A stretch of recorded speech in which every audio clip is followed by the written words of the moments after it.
Та subscribe дарж сувга захиалаарай. Мөн хонхон дээр дарснаар дараагийн шинэ бичлэг ороход танд мэдэгдэх болно. Чихэна. Нэхи гэр зохиолыг бичсэн Isaac the Terrible. Цас тасралтгүй шуурч цамдсан хязгааргүй мэд тал газар. Бурхны номлолд халууны 7 тамаас гадна хүйтний 7 там буй дурдсан байдаг билээ. Тэгвэл энэ өвс ногоогүй амьд амтэн үгүй газрыг эгээл тэр хүйтэн 7 тамын нэг гэлтэй. Энэ л хүйтэн тамын донд нэгэн малчин ир хаа хүрхээ мэдэхгүй тэнүүчилнэ. Тэрээр төөрсөн бололт тэсхийн аргагүй хүйтэн жавар түүний ясыг нь хүртэл янгинуулж нүүрэн дээр нь хүйтэн жавар цан тогтоосон байна. Малчин ир энэ шуурхтай хээр талд шүнийг өнгөрөөвөл өглөөний нарыг үзэхгүй хөлдөж өгөх нь тодорхой гэдгийг мэдэж байв. Тэгтэл гинэтхэн нүдэнд нь нэг зүйл харагдах шиг болов. Цаасан шуурх тасралтгүй нүдэж байсан тул нэг бүртэлсэн юм л үзэгдэнэ. Харин удалгүй ойртод харвал цаасан хунгар донд дарагдсан үүд хаалган салхинд тасрах шахам савлах нэгэн хуучин гэрийн дүрс сүүмиж байхан дээрээ. Эзгүйхээр мартагдсан хэн нэгний сүүдэр шиг овоох эхэд сэжиг төрүүлнэр. Гэвч тэрээр бусад бүх зүйлийг мартаж аврагдах найдгаар гэрт мөлхөн орлоо. Тэгээд гэрт орж ирээд хамгийн түрүүнд анзаарсан зүйл нь гэрийн хаан ихтгээс өгсөн юмны их үнэр сэнгэж байх шиг. Чухам хаанаас үнэртэд байгааг нь ойлгосонгүй. За энэ үнэр энтэрч яам. Бодвол энэ ёрын зодонд хамаг малаа алдсан айлал илүү гэрээ орхиод нүүсэн бололтой. Бүр тэрэгний шарч үгүй болоод л яа харахгүй барьсан чихт нь үлдээг биз. Тэр нь чад боллоо. Амьд чорл. Хэдэн адсганы араас хөөж яваад золтой л хөлдөөд өгчихсэнгүй. Өнөө шөндө ханных нь бодноос хугалж түлээд энд хоноод авъя. Гэсэн шүү юм бодсоор малчингэр гал түлчгээд хэсэг зур бээрсэн бие галын элчинд энсул. Тэгтэл гаднаас хаалганы яг цаанаас ямар нэгэн зүйл мөлхөх шиг дуу гарч ирэхлээ. Энэ салхил лав биш. Бүр хүний алхаач биш бай. Энэ бол ямар нэгэн амьтан хэвлийгээрээ мөлхөж яваа дуу байлаа. Зөвхөн энэч тийм мөлхөх бүртэн энэ амьтны бие арьс махгүй гэж хэлсэн ч болохоор нялцгансан чимээ гаргаж байхан тэр.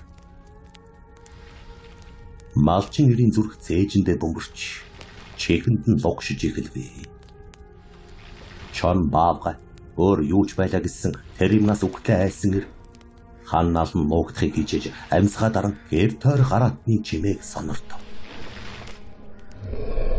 Дуу чимээ улам ойртож гэрийн хананд наалдах шиг болвоо. Тэгээд алга уурхан нүдээ дэш өргөн гэрийн тооноор харав. Тооноор шуурх цасан ширхгийн хуйлраанд бүрхэг хар сүүдэр орж ирэхийг тэр харлаа. Тэгээд араатны дүр ээлждэгтгэд хүн төрхтэй боловч цус шүүрсэн зэвхий цагаан биеттэй айхтар урт суналтсан биеттэй амтан байхан тэр. Нүдэн гал шиг улаанаар гэрэлтэгч өөхлийн хүйтнэр малчин ирийг ширтэж байна. Хөөрхий малчин ир амьсгалхаа мартаж бүх биеийг хөшсөн мэт боллоо. Сүнс чөтгөр өөр юуч байлаа гэсэн тэрээр урт хунсаараа гэрийн дээврийг урах шиг болж амандаа ойлгомжгүй хүйтэн шивнээ үглэнэ.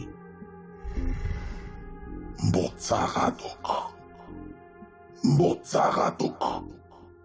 Тэрээр ухаан алтхын даваан дээр амьд үлдэхийн ирэхээр огцон босч хаалга руу зүглэв. Тэгээд энэ шуурганд араатны гарт амин алдах эрийн орлоо тал нутгаар нэг суурайтлаа.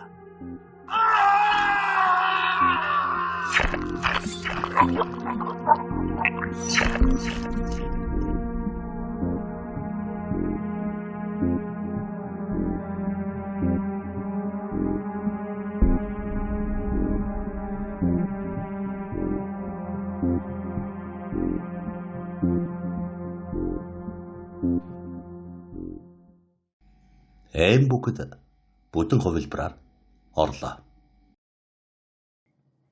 Нэгдүгээр хэсэг. Намайг Шороо гэдэг. Яг үнэндээ одоо миний өөрийн нэр ямар ч хамаагүй болсон. Өөрөнд би банкнд томоохон албан тушаал хашиж Шороо захирал гэж дуудуулдаг байл. Харин одоо би өөртөө Шороо юм уу? Эсвэл бүр санхүүгийн бүтэлгүйтэл гэж дуудуулж байна. Хүн яг ийм үед амьдралын хамгийн ёроол эрэхтэй л өөрийнхөө хэн гэдгийг ойлгодог юм билээ. Үгүй ээ, ойлгодоггүй.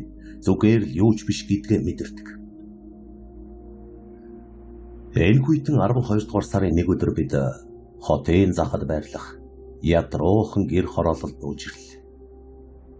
Хэдхэн сарын өмнө бидний амьдарч байсан шинэ орон сууц, дулаан зогсоол, тэрч байтугай миний ууж байсан үнэтэй кофений үнэр одоо инээдтэй санагд. Бид бүх зүйлээ алдсан. Хөрөнгө мөнгө, итгэл найдвар. Тэгэд хамгийн гол нь бидний гэр бүлийн харилцаа. Харин одоо би Шороон замаар ордог. Нэгэн хашааны үүдэнд зогсож байна.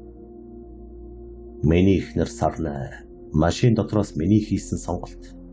Өөрийг нь авчирсан энэ хөөрхийлөлтөй нөхцөл байдал бухимдан намайг ширтэнсэн. Гэхдээ бүх хөрөнгөө өрөндөө өгч үлдсэн жаахан гидэн цаасараа нэг танилаасаа энэ газрыг хашаалтай нь хамт авсан юм. Газар үнэтэй болсон энэ цаг үед надад байсан мөнгөөр газар худалдаж авах боломж байхгүй байсан ч Бурхны авралаар гихүү танил маань надтай өөрөө холбогдож энэ газрыг санал болгосон юм аа. Тэгээд мөн зараас хямдхан авсан 5 хантай гэр авсан. Тэр гэрийг буулгаж буй нүүлгэлтийнхэн болон шинэ хашаанда нохоотойгоо тоглон хөөцөлдөх 8 настай охин үндсээгээ харах зураа. Хэдэн цагийн өмнөхий бодол. Дөнгөж машинтайгаа энэ хашааны үүдэнд ирэх үед охин "Энд тэгэд манай шинэ гэр юм уу?" гэж хэнэггүй асуухад эхнэр минь урам хугаралт энэ үлэмцаа нууж байсан юм. Гэхдээ одоо бол яадагч бай. Нөхцөл байдалтай эвлэрхээс өөр аргагүй. Саяхан л саятан байсан би. Одоо яд усын хороололд амь зогоох болно. Эртхэн дасгаас өөр аргагүй. Гэр ажиж ирсэн хүмүүс барьж дууссан бололтой төлбөр авчгаад яваад өгөв. Дараа нь охин банхраатай машиндаа дулаахан суулгачаад тавилга зөөж оруулах зур Сарна намайг өөр олигтой юм олдоогүй юм уу гэж зэмлээд авсан. Бидний маргаан ийм л байдаг. Тэр асуун, би гацна. Тэр шаардна, би буруутна. Бидний харилцаа өрийн дэвтэр шиг уйдгартай болсон. Бага мөнгөндөө олцсон нь л юм. Энэ өвөлдөө ингэж болтгой тэсгээс өөр аргагүй гэж учрлах гэж үзүүлж. Эмэгтэй хүний уурыг ийм хэлүүгээр дарах нь юу л бол? Ядаж энд авчирсан гэр шиг юм харалтаа. Дотор бүрээс нь ядаж эскийч биш. Хоньны нэхий юм биш үү дээ. Бид хоёрыг хөлдөөж алах чинь дутаа юу? Гэхдээ би нүүр өгсөнгүй чимээгүй л байл. Гэхдээ намайг хамаг юм алдлаа гэд шууд л охиноо дагуулад явчаагүйд нь би баярлдаг. Магадгүй сэтгэлийнхээ гүнд надад төдий чинээ итгэдгийн илрэл биз. Ямар ч байдалд орсон амьдралаа эргээд босгож чадах эрхэн гэдэгт минь итгэсэн байх. Даанч энэ итгэл нь хэр удаан үргэлжлэх болоо. Удалгүй гэрээ төгчүүлж дуусаад бүгд орондоо орцгооход аль хэдийн нар жаргаж орой болсон байлаа.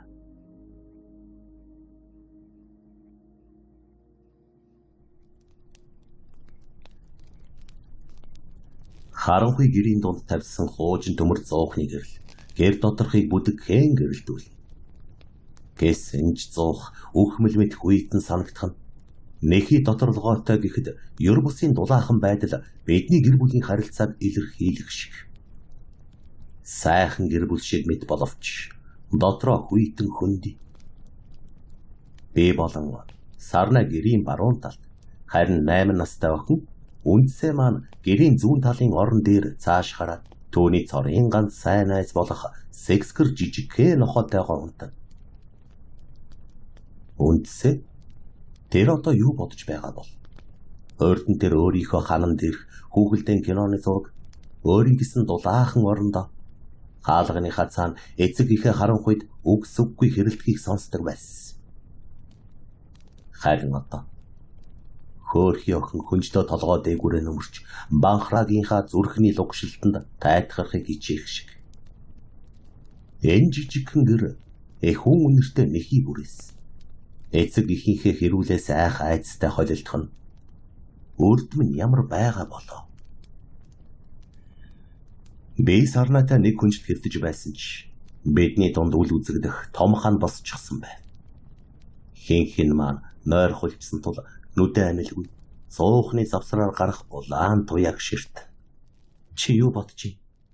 Гэж Сарна гэнэт шивнэ. Төвний хоолойд харамсал бухимдал хоёр хойлолджээ. Ирээдүйг гэж би нам дуугаар хэлв. Тэгтэл гэрийн гадаанаас чимээ гарч эхлэхэн дэрээ. Амьд чим шиг, хүн чим шиг, хүн гэхэд хамаагүй хүнд алхаатай юм. Энэ нь гэрийн зүүн талаас яг үндсэгийн унтаж буй ханын цаанаас сонсогдоод байна. Ахиулаад сайтар сонсох нэ. Яг л хөлдөө шороо. Эсвэл мөсдөж хатуурсан цасан дээгүр хүнд цуцаан зүйл чирэгдэж яваа мэт дуу байв. Гэхдээ энэ дуу гэрий яг хажуугаар зогсолтгүй. Жигд хөтөлж байваа. Хулгайч гэж Сарнагийн амнаас айдастай үгэн. Гэр хороололт согтуу танхаа этгээдүүд шөнөөр явдаг гэсэн айдас нь бидний ухамсарыг хурцлана. Харин нохом хормын дотор үсрэн босож жижигэн зогсоод гэрийн нэхий бүрээс рүү ширтэнэ. Төвний хуцах нь энгийн хуцалт биш. Харин ухаан алдахын даваан дээрх айдас галзуурал хоёр хоорондох дуу шиг л нарийнхан хөөрхийлөлтөө гинах дуу байв. Тэрээр зүүн ханы хэсгийг байн үнэрлэж өөрийнхөө бяцхан эзнийг биеэрээ халахлав. Охин ээж аав руугаа гайхан харж ам нээх гихтэн би аяархна. Хэмээн дуугүй болохгүй. Цагдаа дуудах гэж утсаа авахар босох гэж оролцсон ч хөл минь хөшчихсэн мэт. Би үхтлээ айж. Нохоо хуцаа хананд ойртон бүрээсийг маажиж эхэлв. Төвний хуцах нь улам бүр хүчтэй, улам бүр чанга, бүр арьс мах тасарсан мэт зовлонтой гинан болон хувирчээ. Тэгсээр нохоо маань бид хоёрын орны доогуур орж хаяа малцаар гараад яваад өглөө. Тэгээд удалгүй нохооны маань дуу аврал эрг шиг нэгэнтээ чангаар зөөрөдөж нөгөө чимээтэй зүг алга болчихсон тэрэ. Жижигхэн ч гэсэн нохооны дуунаас айсан хулгайч алга болчихлоо гэж тайвшраад байж байтал. Хаалганаас зуурч авах шиг болсноо. Гэр бүгэлдээ нурж унтал татаж эхлэхэн тэр. Охин минь айн уйсаар эхнэр маань намайг зуурч авлаа. Чи ямар гэж газартаа аваад ирэвдэ? Багмагцсан би шууд харайж босоод галтгооноос хутаг авч хулжаа төмөр цоожин дэглэж арай ятан тогтох хаалга өөр лүгээ зөрүүлэн татлаа. Гэсэн ч би торгоож дийлэхэргүй. Хаалганы цаана хинж байлаа гэсэн ёр бусын бяртай. Тэгээд аимшигыг нэг мөр дуусгахаар шийдсэн би. Төгжээгээ тайлан орилоод гартав. Хэнч байсангүй. Амьсгаадсан чихтэй хутгаа чангатгаад эргэн тойрноо харвч амьтай голтой юм харагдсангүй. Сасан дээр чирэгдсэн хөлиймөр хаашаа ч юм яваад тасарсан харагдах сонио. Тэгтэл хөл доорм нэг бүлээхэн зүйл мэдрэгдэн дэр. Доошоо айдастайгаар хартал хөөрхий банхрам амь тавин цус алдаж байна. Болсон зүйлд гашуудах жих үзэг хоёрын хооронд шүүрс алдсан би хаалга хаагаад нохойгоо хоёр гар дээр авлаа. Тэгээд зовлонгоос нь салгаж ганц л мушкалтаар дуусгава.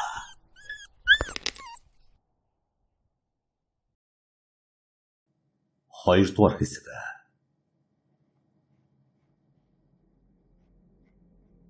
Би өчигдөр шөнө бараг л ундаж чадсангүй. Нөгөө хоёр маанч орон дээрээ тэврэлдэ шөнжин хөдөлгөөнгүй хэвтэл. Ундах гэж лав бодохгүй байна. Харин би банхраагийнхаа хоосон уяаг гүйлэрч хэвдэхдээ тэнхэл алдаад нүд ансан байх. Тэгээд л түнэр харанхуйд аимшигт зүүдэнд хөл тавьсан да. Зүүдэнд минь би гэртээ ганцаараа зогсно. Тэгтэл удалгүй өнөх хачин үнэртэй гэрийн ихий ханнаас цус гарч эхлэхэн дэрээ. Ёрын ихий хан яг л амьтай юм шиг цус алдсаар шалан дээр бүлээн шалбааг үүсгэсэн байх ба. Би доош хартал сарнаа үндэс хоёр минь амьгүй хэвтэж байна. Би ч айсандаа гүйгээд харчихсан. Гэтэл гадаа намайг хязгааргүй суулгай хар бодог шиг түнэр харанхуй угтаж ав. Гэсэн ч би гүйсээр байв. Яг л үүрэг хариуцлагаасаа зүгтаах мэт гүйсээр байвч хөл гар минь оршихгүй байгаа мэт жингүүцээр газар үлх хоргоно. Би амьсгаад нь сүгэрцүүлээ. Тэгээд хэдхэн алхмын түнэр харанхуй ямар нэг аратны амьсгаа уур манан болон дэгдэг шиг харагдах тэр. Зүрх минь улам хүчтэй цохилсоор дараа нь час улаанууд намайг ширтсээр нэг зүйл нисэж ирээд миний өмнө буу. Банхрагийн минь зэрэмтлэгдсэн цогцос. Зүрх минь бөмбөр нүдэх шиг болсоор би авралгүй хөшиж орхив. Дүрээ үл үзүүлэх аратан эцэст хүний хилээр ам нэвэ. Буцаагаад өкө. Би хоолой зангар амьсгал боогдсон сэрэл. Миний хашгирах чимээ гэрийн хүйтэн агаарт зөөрөдч сарнаа үндсээ хоёрыг цочож орхилоо. Чи чинь галзуураа юу? Гэж ихнэр минь намайг зэмлэх нь бодит байдал хардарсан зүуднээс тиймч сайнгүй гэдэг хатуу үннийг сануул. Зүгээр л муухай зүуд. Гэж би ээрч мууран байж худлаа хэлв. Үнэндээ би банхраага бодож байна.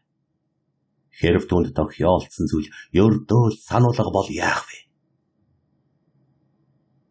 Тийм явдал болсны дараах өглөө нь бид хоёр тэр өдөртөө л өнөө хашаанаас нүүх тухай хэрэлдэв.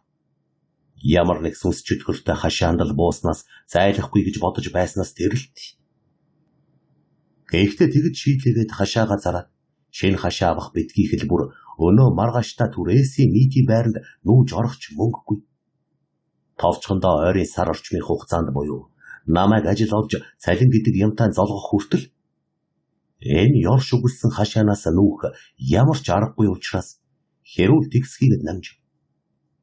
Өчигдөр шөнийн тэр юм ямар тач биднийг гинтэгээгүй учраас зүгээр л хэсэгтээ тэсгэр шийдэл. Ядаж байтал тэр ламбо интерийг нь залж ирэх чадал алга. Бидэнд байгаа нь ойрын хэд хоногийн хүнс хоолны хэрэгцээнд чүүтэй тайл хүрхүйц хэдхэн борцаас. Эхнэр бид хоёрын хоёулангийнх нь аав ээж өнгөрчихсөн. Ойрын хамаатнууд гээд байх хүмүүсгүй. Танил гих нэр зүүсэн бүх хүмүүсээс мөнгө зээлсээр байгаад хинэн ч утсаа авах бас чаад харахаа болсон. Яс доол нэг дээшээ тэнгэр хол доошоо газар хатуу гихчин тогёоч. Өглөөний цайны дараа би үндсээг шин сургуульд нь хүргэж өг. Улсын үндэлбэргүй сургууль. Бидний өмнөх амьдрал хувийн сургуулийн гялцэл байдал одоо өөр ертөнцид үлдсэн. Сургуулийн хашаанаас ахуулаад хүүхдүүдийн харц хүртэл жавар татуулах шиг. Холхон минь дормчхан чимээгүйхэн алхан. Өөрдөнч тэр найзгүй байсан. Одоо энд бүрч ганцаардах нь тодорхой. Ава, банхра хайцсан бэ? Гэж үнцээ гэнэт асуу. Өчигдрийн амтан чухам юу байсан бэ эсвэл бид хизээ тэр амар газраас нүүх вэ гэхийн оронд өөрийн цор ганц найз болсон хайртай нохой гол санан үгүйлж байна. Өчигдөр нохой маань гэрийн хаяан доогоор гүйгээд орох үеэр охин маань айсандаа ухаан нь гарчихсан байсан болохоор нохойндоо чухам юу тохиолдсныг гэрчилж чадаагүй бололтой. Тиймээс л бяцхан охины минь гэмзэмгүй асуулт зүрхийг нь зүсгэж шиг. Би яаж түн нохоо нь биднийг хамгаалах гэж байгаад хулгайч эсвэл зүүдний муу ёрын амтан өөр юуж байлаа гэсэн юмд алуулсан гэж хэлэх үү? Үгүй. Огта бол алсан хүн нь би. Гэхдээ зовлонгоос нь салгасан төдий учир бурхан тэнгэр миний нүгэл хилэнсийг хэлтрүүлэх. Банхра маань шинэ хашаага тойрч үзэж байгаа. Түүнд их таалагдсан юм шиг байна лээ. Би өөрийнхөө худал үгнээсээ жих үүцэг бололт. Тэгээд охин шинэ ангид нь үдэж өгөхөд доромжхон алхаж орлоо. Би тэгээд машинд асуугаад шууд хөдлөлгүй 10 минут хэртэ уйлжсэн. Энэ бүх дарамтыг үнэхээр дэвжиж чадсангүй. Би гэртээ харах ёстой байсан. Гэхдээ би чадсангүй. Би тэр гэрээс тэр нэхий бүрээсний үнэрээ сайж байна. Тэгээд хамгийн гол нь би сарнайгаа сайж байна. Түүний уур уцаар, түүний гомдсон харц, намайг арчаагүй амтэн гэж буруутгах тэр үгнээс би зүгтаамар байна. Сарнай хүчгээс. Аимшигтай хар бодол гэнэт миний тархинд орж ирв. Өчигдрийн тэр зүйл их нарыг минь алдчихвал би энэ бодлосоо цочин толгоогоо хүчтэйсгсэрв. Би ямар хүн болчихв. Би ухаан санаагаа ийм муу юмар дүүргэх ёсгүй. Гэхдээ л ийм их зүйл тохиогоод байхад тэр надаас яагаад салаад явчихдаггүй юм бол? Магадгүй архич нөхрөөсөө салж чаддаггүй эмэгтэйчүүд шиг. Эсвэл зүгээр л намайг зовоохын тулд. Үгүй болчихсон. Би сарнаа руу зурвас илгээвэ. Би ажил хайгаар явлаа. Хэрэг гарвал залгаарай. Энэ бол хагас бодол. Гэхдээ би сарнаад ойрын хугацаанд ажил олно гэж амласан ч энэ миний гэрээсээ дайжих шалтгаан байв. Би өөрийн танил салбарын ажлын зар болгоныг гүйлгэж үзсээр 2 боломжийн газар руу залгаж үзээд тус бүрт нь ярьцлагад орохоор бол. Гэсэн ч хоёул урам хугаралтаар дуусваа. Ярилцлага авсан хүмүүсийн аль нь бид удахгүй тантай холбогдох болно гэж хэлээд гаргасан.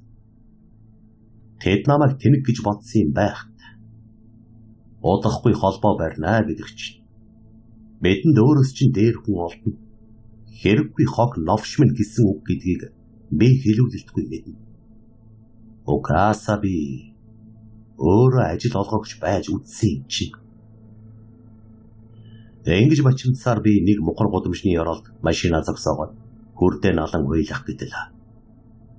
Цонхоор харагдах нэг зүйл анхаарлыг мань татсан нь нэгэн лаунж байв. Би өөртөө уухгүй гэж амласан ч тэсэлгүй яваад ор.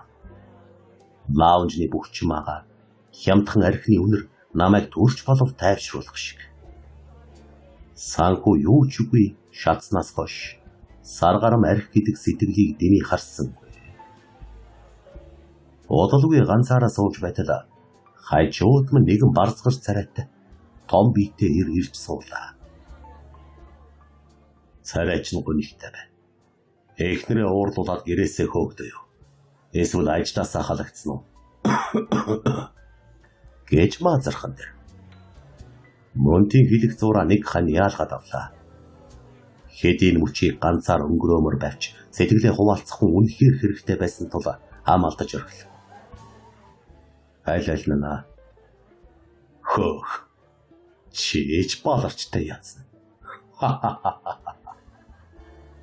Уг болгоныхаа завсар шахуу ханиалгах тэр иртээ би хэсэг зур ярилцсан суус. Тэр өөрийгөө түшиг гэж тарилцав. Гэр хороололд өссөн амьдралын хатуу гүтүг үдсэн нэгэн бололтой. Бэтүнд бүх зүйлээ алдсан тухайга ярьсан. Харин тэр миний зовлон хинхнээс илүү ойлгож байна. Угаасаа миний одоо туулж байгаад өмнө нь аль хэдийн туулчихсан юм байх. Би барилгын баригад ажилладаг. Цайлан сайтаж биш. Гэр бүлэд хижээхэд хүрэлцээтэй.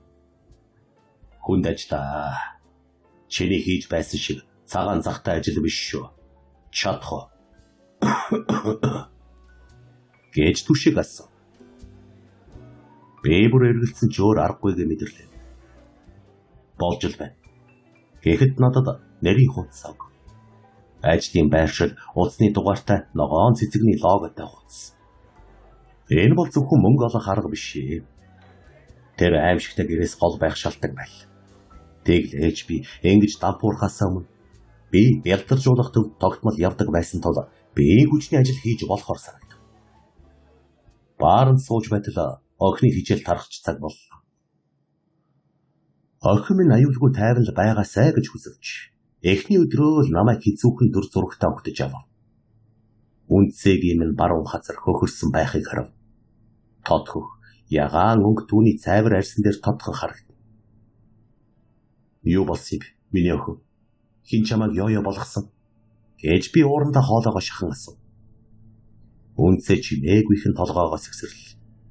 Би шууд ангийнхан багш руу оров. Багшаа, миний охиныг дээрлэгсэн байна. Та хаан байсан юм би.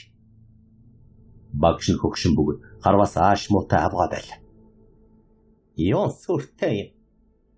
Хүүхдүүд хоорондоо тоглож байгаад л хөхөрсөн байх. Гэр хорооллын хүүхдүүд ийм л байдаг юм. Гэж муу авгаа чинь хайхрамжгүй гихчин хэлхэн төр. Би уурлах зөвхөр хоёрын хооронд гацлаа. Гэрт минь ууртай ихнэр охины минь сургуульд харгас дээрлэгэлт. Би чинь юу яачсан азгүй амтэн би. Хашааныхаа гадаа иртэл нэг лам хувцастай залуу хаалганы завсараар шагааж байхан тэр. Би бууж очоод. Та юу хүн бэлээ? Гэж асуудал үхлээ цочин эргэж харснаа. Та нар чи юу аваад ирсэн бэ? Гэж хэлээд зүгтаад өглөө. Бодвол муу гаж донтон эхнэрийг маань нууцаар харж байсан биз. Машина хашаанд оруултал түлээний амбарын урд сарна том модон дүнзийг сүхээр арай ятан хагалж байна. Өөрт нь үнтэй гоо сайхны салгооноос салдаггүй байсан тэр. Одоо хуучин илэгдсэн пальто өмсөж царай нүүрсний тордог болжээ. Тэр намайг хараад юу ч хэлсэнгүй. Сүхэ дахин далай. Би ажил болсон. Барилга дээр. Гэж би хэлэх гэдэг сарнаа сүхэ чангахан шиг далааж үгийг мэн таслав. Харвас л ууж байгаад л ирсэн байна шүү дээ. Илэгч нь муу болохоор ганц татаад л улаачдаг гэдгээ мартаа юм. Гэчихэд модоо улаарын хагалсаар. Тэгтэл гэрийн дотроос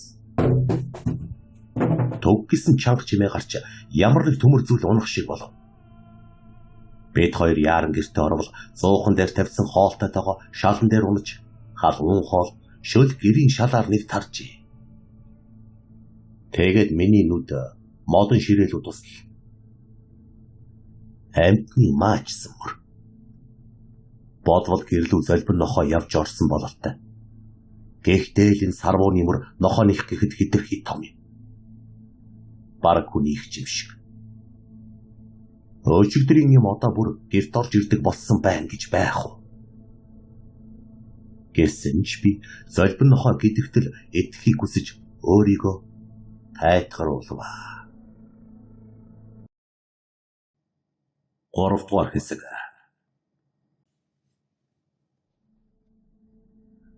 Барилгын ажилд орсноос хойш 7 хоног өнгөрчээ.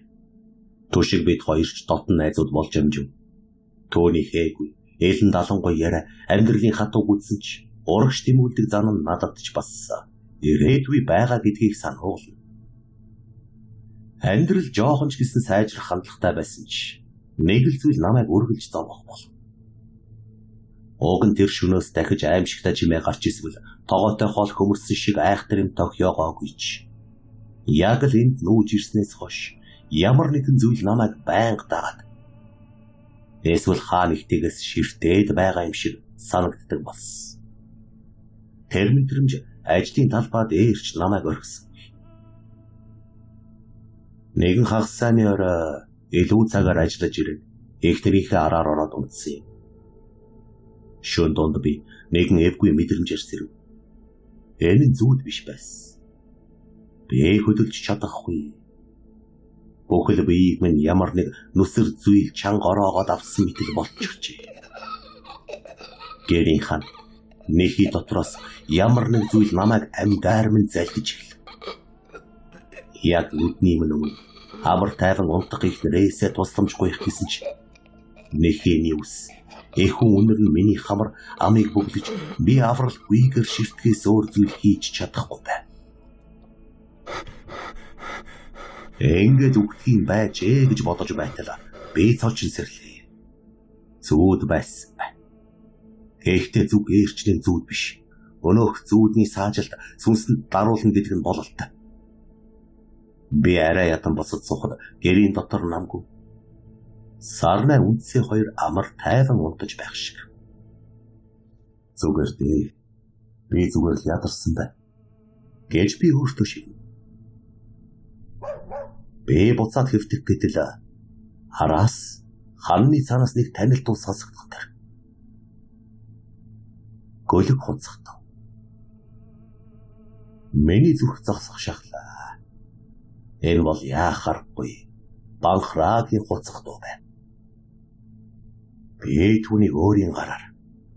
Гэтэл яагаад?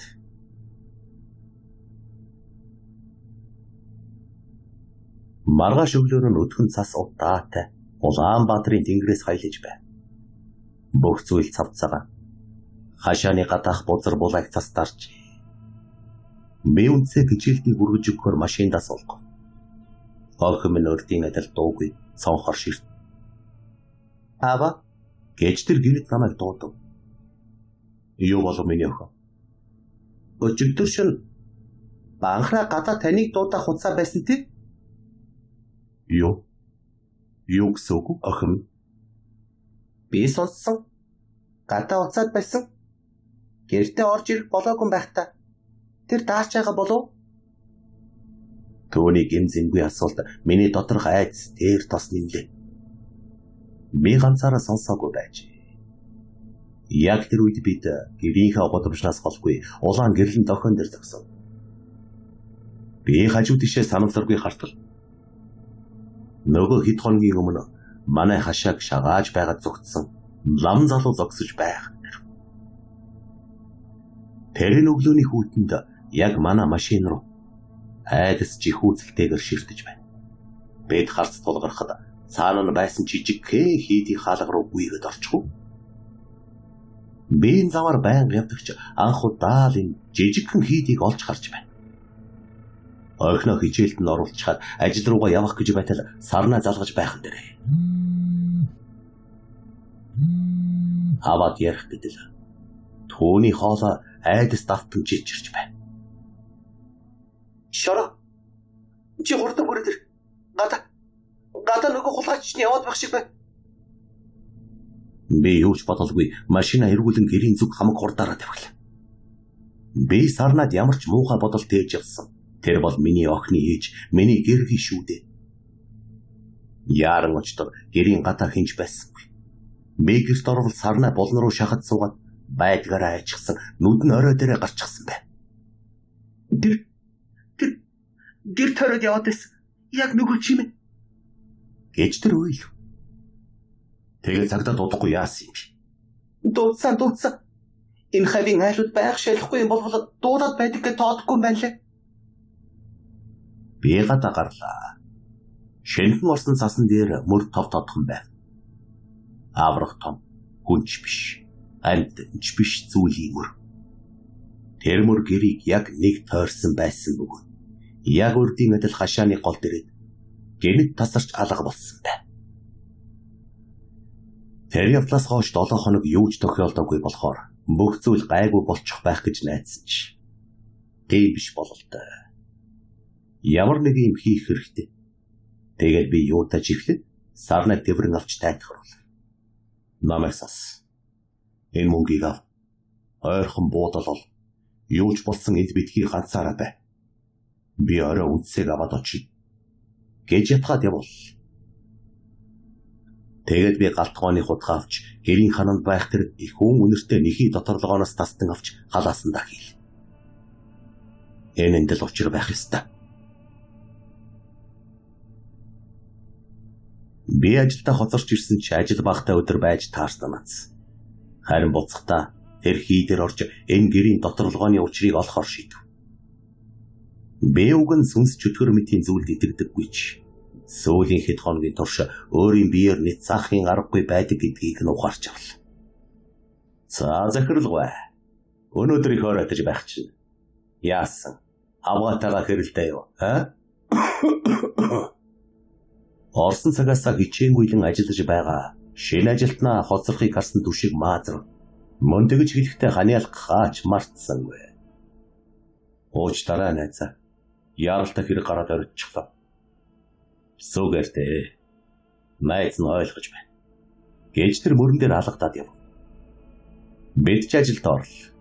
Гэсэн чудалгүй амралтын цаг болж түүний ажлын бүхээгт суугаад хямдхан тамхи baag болонсон. Тэр хооронд бидний яриа хорвоогийн бүх ээл сэдвийг хөөдөл. Магадгүй намайг түүнээс илүү ойлгох хүн байхгүй байх. За. Би засаад ирээ. Гээд би босох гэтэл түшиг араас дуудав. Хөөе шороо. Энд нэг хачин үнэртэй байна уугүй юу? За би л унгаагүй шүү. Гэж тоглоом хийчгээд би гараад явлаа. Тэгээд би угаалтур дээр ус шоржиг нуулан нүрээ угааж байтал.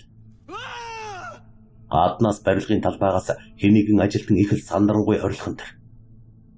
Бодвол хэнэггүй монголчууд болсон хойно хэнийг нь ажлын хариуцлага алдаж компани хөрөнгө сүйтгэе байлгүй гэж болоод гараад хартал ажилчид бид хоёрын сууж байсан бүх эгний үүдэнд зогсоо шуугилдаж байв. Ухаарлын харамсал намайг дэлсээд авлаа. Халаасаа шалгатал нөгөө нэхийний өөдөс байсангүй. Би дотог шорвол түшиг найз минь саяхан надтай инээлтэн сууж байсан тэр одоо шалан дээр өөрийнхөө цуснд хутгалтан аимшигтайгаар алуулсан байх нь. Түүний цээж хоолой яг л миний гэрийн авдар дээр байсан адил таван хурц хумсны мөрөөр сийчин татсан байлаа. Шал тэр чихтэй цус. Харин түшгийн хөрж амжаагүй цогцсны хажуу ажлын өмдний халааснаас минь унссан бололт нөгөө нэхийний өөдөс гэртэж байх нь. Тэр зүйл намайг дагаж иржээ. Эсвэл би түүнийг авч ирсэн байна. Ажилчдын нэг цагта дууд гэж хашгирав.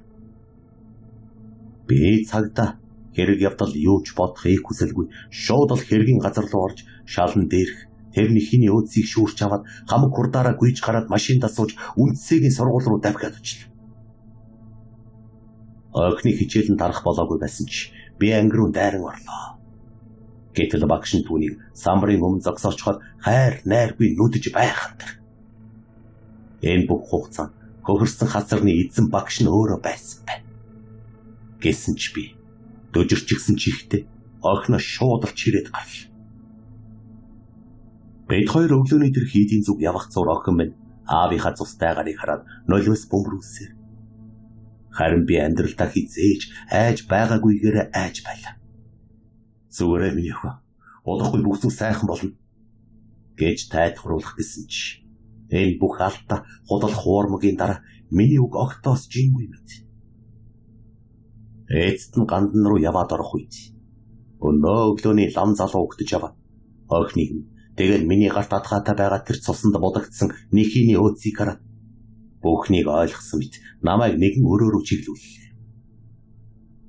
Намайг дотог шортол нэг настай лам ганц сорон сууж байна. Өвгөн лам намайг удаан ширтэж сууснаа. Намгүм хоолойгоор. Чамайга удахгүй ирнэ гэдгийг мэдээд хүлээж байл. Шамман учрыг найлцсан. Гэт гарасан. Би жижирсэн гараараа нэхийний өөцийг түүнд өгөхөд эхэл сүрхий эргүүлж тойруулан үнэрлэж өгөө. Би нэг зараас хэмтэн авсан Монгол гэрийнхээ доторлогоноос авсан юм. Гэж учирлан хэлэхэд лав нүдэнийж надтай харц тулгарав. Чи наадха хоньны нэхий гэж бодож байна уу? Дөрөвдүгээр хэсэг. Миний амьсгаад авчдаг. Лампны чи наадха үнэхээр хоньны нэхий гэж бодож байна уу? Гэсэн асуулт. Миний чихэнд бос тархинд минь шууд л цуурайтах шиг. Тэр өрөөний болонд байсан хуучин нэхий ганц руу зав. Харж байна уу? Энэ болоо хоньны нэхий. Носон зөөлөн, арьсан нэмгэн.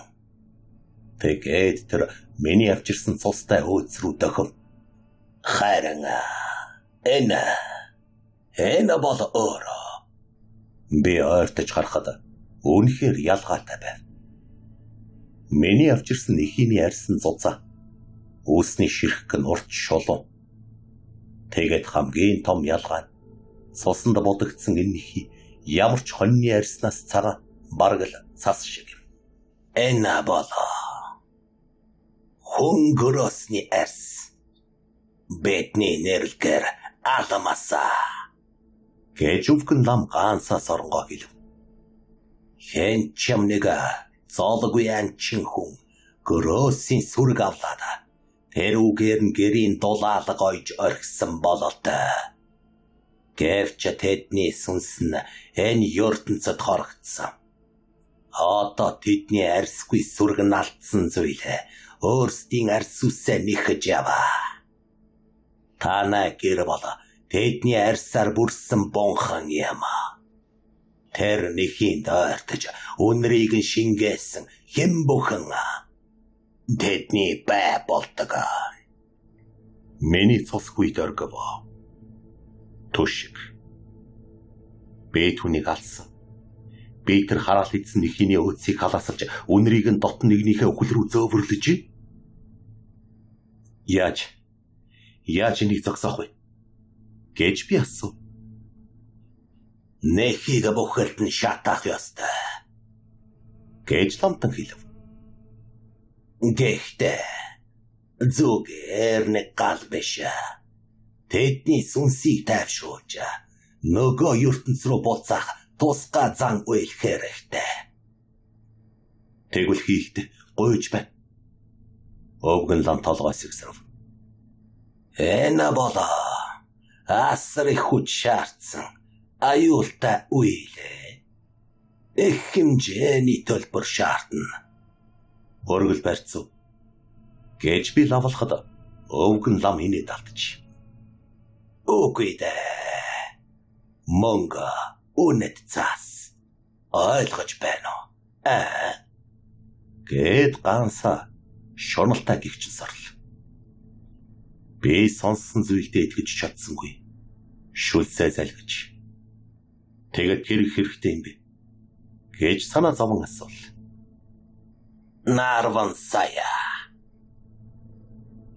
Миний зүрх энэ тооноос мангасаас ч илүү айх шиг болж зүрхний минь цохилт алгаслаа. Аль хэдийн хүний адаг болчиход би хаанасаа ийм их мөнгө олох юм бэ? Надад Надад тийм өнгө байхгүй. Гэж би хашгирав. Би бүх зүйлээ алдсан. Тэгвэл би тусалж чадахгүй энэ хүү минь. Тэд нэхлээ зогсоохгүй. Яг энэ үед өрөөний хаалга огцон монгож нөгөө залуулам орж ирв. Хүш, хүнгүй. Танаа охин чинь гүйгээд гараад явчихлаа. Нааша зүг авч орж ирэхгүй яат. Орхиноосоо шившгэ нуухын тулд ганц удаа хараа салгасан биш. Ингэж балрах гэж. Энэ өдрийн муухай бүхэн араасаа намайг зовоож хансангүй. Би гарч гүйгээд эргэн тойрноо харахад үнцээ харагдсангүй. Миний араас нөгөө хоёр гараад ирв. Охин чинь гэрлүүгээ гүйсэн байхаа. Гэж залуу хэл. Бэвгэн ламын шеф тань зүг машиндаа суулгаад гэрийн зүг яарвчлаа. Төхөөд ирэх үед манай хашааг тойрон зөвхөн тэр хэсэгт ер бусын хүчтэй цасан шуурга шуурч байгаа үзэгдэхэн тэр. Би хашааны хаалгаар орох үед мангасын дүрийг би анхудаа нүдээр үзв. Шуурганы голд гэрийн өмнө үнцээ минь зогсож байхан дээрээ. Төвний урд. Борхон минь. Төвний урд аимшиг тараатан байл. Бас ганцаараач биш. Харин нэлээд хідэн арьсгүй. Улаан нэр, хүн дүрстэй араатнууд байх ба. Бусдаасаа том. Сүндэрлэн охин руу минь ширтэх бол бусд нь бүгсэн биетэй нь хилхэлдэн аалз мэд дүрийг цогцлоож байв. Үнсэ гэж би ухаан алдтлаа хорлов. Гэвч охин минь намайг сонсохгүй байв. Тэр яг л зүүдэндээ яваа мэт болин гарцсан нүдээр мангасыг тайвнаар ширтэн зогсон. Авраг бит мангас олон гараасаа нэг ийгэн сонгоо. Төөний алган дээр нэг зүйл байх ба тэр нь банхара. Хөөрхийн нохоо минь амьд мэт сүүлээ шарвгануулж охин руу минь дэмүүлж байв. Үнсээ баярлан банхраага барьж аваад мангасыг тэврээд авах нь дэрээ. Болохгүй. Хоёр лам миний хажууд ирж тарин уушиж эхэллээ. Тэдний дуугарч эхлэх мөчид цасан шуурга улам хүчтэй эргэлдэж үзэгдэх орчинг цагаан хуйлраа хааж өрхөв. Бэнүүдээ хүчлэн нээхэд шуурга гэнэт намдаж тэд алга болсон байваа. Охин минь мангастай зүг бүгд алга болчихлоо. Зөвхөн эзгүй хашаа хөнгүй гэрлүүлдэжээ. Би өвдөх зөвхөн ул. Үгүй. Тайвширхгүй мэнэ. Гэж лам мөрөн дээр минь гараа тавив. Охин чинь одоо гараа явуулгүй. Тэд түүнийг нөгөө ертөнцөд өөрсдийн орон зайд сүргийн гишүүн болгоод аваачихлаа. Тэд түнд хор хүргэхгүй. Гэхдээ бид хамтдаа 2 хоногийн дотор яаралтай зан үйлээ хийхгүй бол оройтно. Харин чи мөнгөний тал дээр эртхэн бодож байсан дээр шүү. Гэд яваад гэл.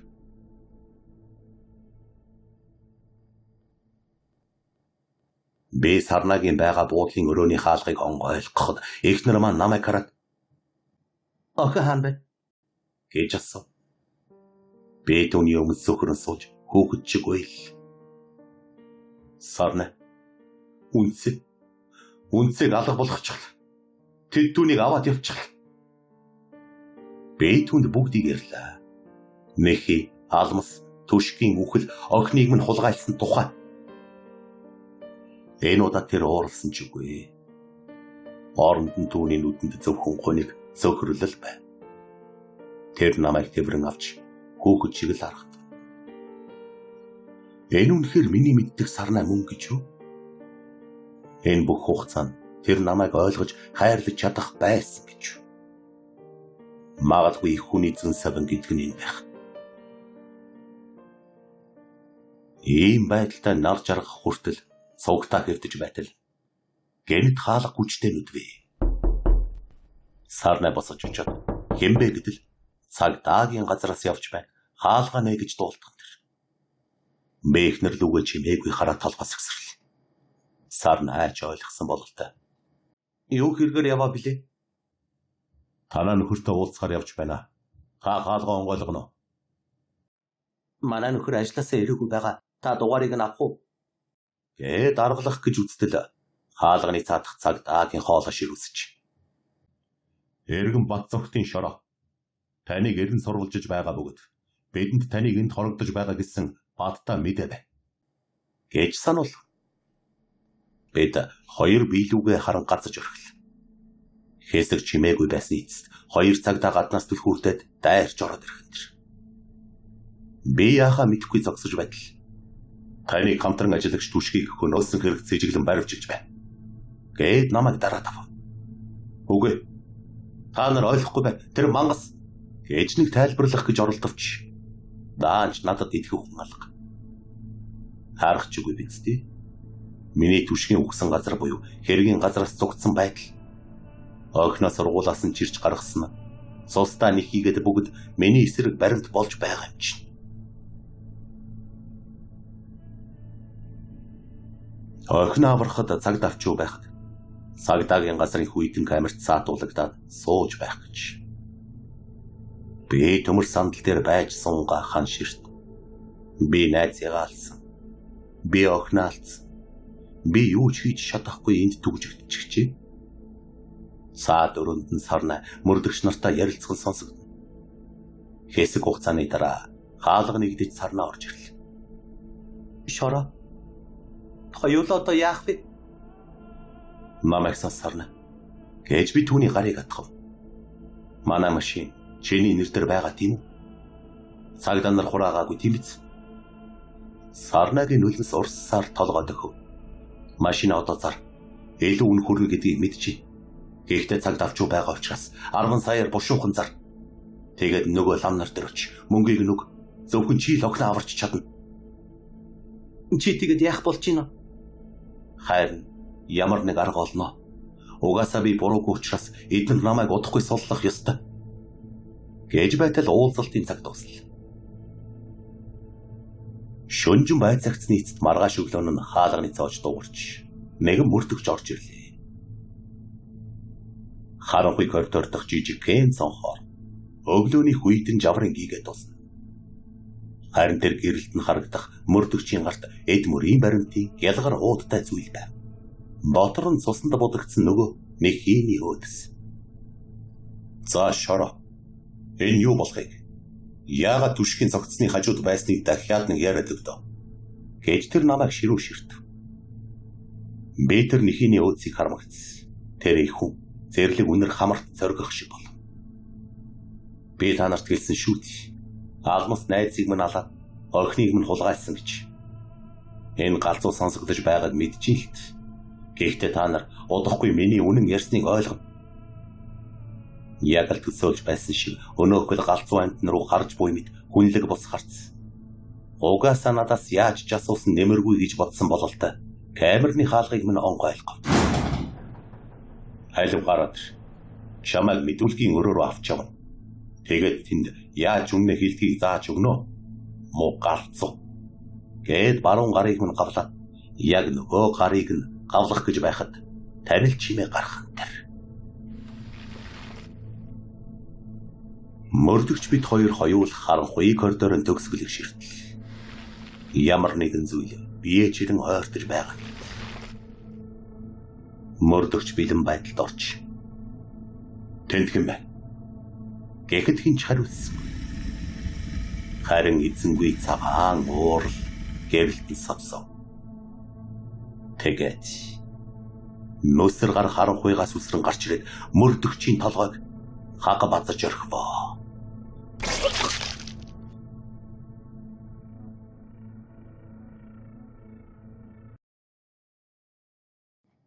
Тавдугаар хэсэг. Төнөр харанхуйд өхлийн дуу сурай. Намайг автаж байсан мөрдөгчийн толгой яг л өндөг шиг хагаран цусан бороо татуулж түүний толгоноос үсэрсэн цус миний нүрийг бүрхөв. Тэр нүсэр үс арьсгүй гарны эзэн миний зүг ширтэн зогсноо. Би сандарсандаа гавтай гараа татхад мөрдөгчийн амьгүй гарц буурсан чихтэй газар татагдан. Гэсэн чаратан миний сэтгэл рүү шагайсаа. Би хаалганы зүг хөл алтангүй. Тэгэхэд яг өдөөс ахиад 2 цагтаа орж ирэн намайг бариад ав. Тэнд Макс байна гэж сандран хэлэхэд минь тэд миний ард байх дүр зургийг ажаад нүдэндээ итгэсэнгүй. Бэж боломжийг ашиглаж хөшиж орхисон 2 цагдаагийн дундуур гатлан гарлаа. Дотор хідэн цагдаа байх ч тэдний хувь заяа тодорхой болсон. Тэд амьд бос зүйлийг яаж ч чадахгүй. Харин би амиа бодхоос өөр аргагүй. Ингэж би оргосон. Найзынхаа үхэлд буруутайгаар зөксөхгүй одоо гэмгүй олон цагдаа нарын цус миний мөрийг зурах боллоо. Төр зурын эрх чөлөөгөө олж аваад хамгийн түрүүнд бодсон зүйл нь Сарнагийн байрлаж байгаа буудал байна.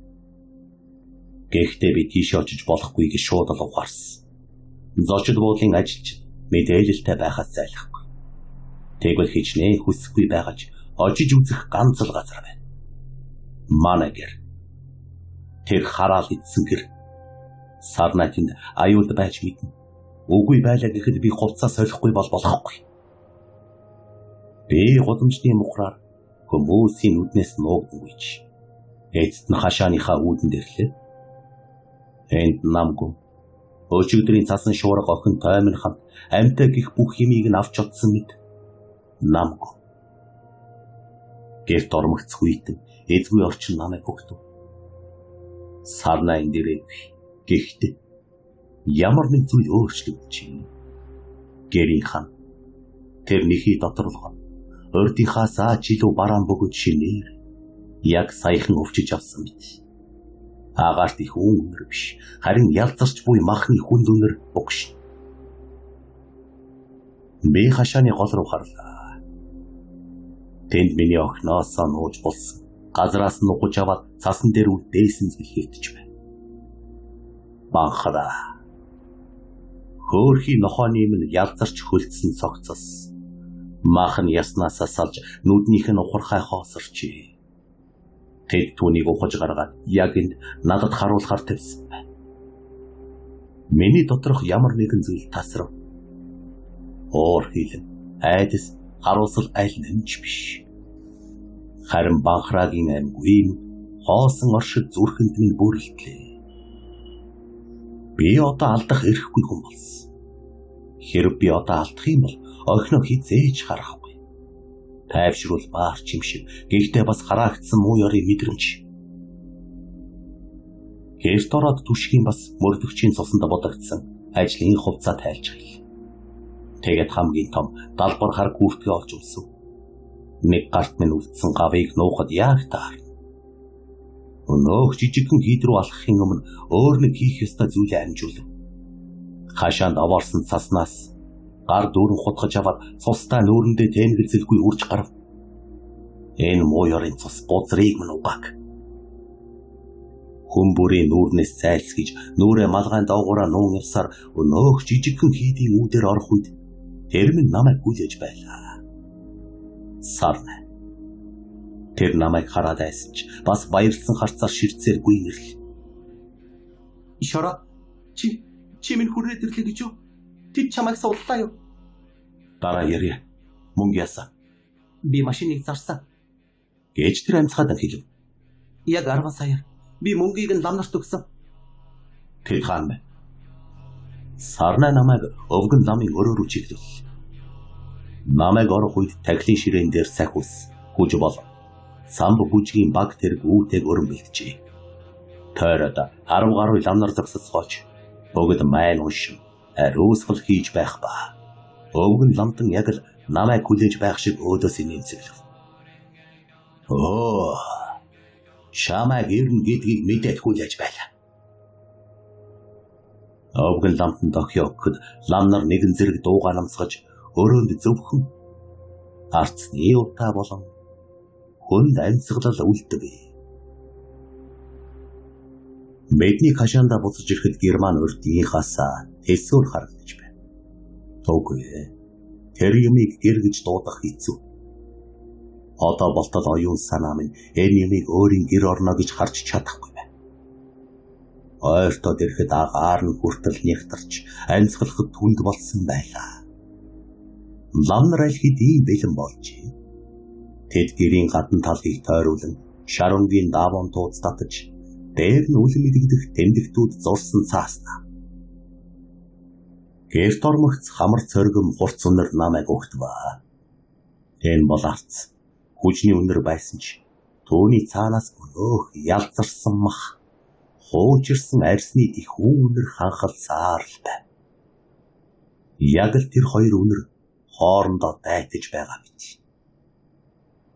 Гэрийн голд бидний хуучин зуухыг олдуулж, оронд нь мод овоолон, улан тохой бүрт нь арц хүж овоолсон байна. Би үнийг өрдөн хизээж гарч байгаагүй. Тэд үнийг гал мандал гэж нэрлэж байсан ч миний нүдэнд бол зүгээр л модоор зассан хачин эндэр шиг харагд. Төвний эргэн тойронд төрөл бүрийн үр тариа тос миний танихгүй хачин жигтэй зүйлсийг аяганд хийж өрчээ. Хамгийн аимшигтай гэрийн хоймор тавьсан бурхны хөрөг бай. Улаан өнгөтэй, гурван нүдтэй, амаа ангааж соёогоо гаргасан нэг гартаа илт, нөгөө гартаа хүний зүрх мэд зүйл барьсан догшин бурхны зураг.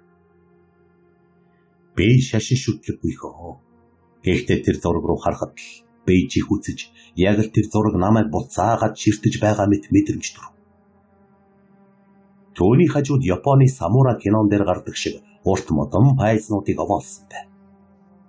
Пайз бүр дээр гар бихээр ямар нэгэн зүйл бичжээ.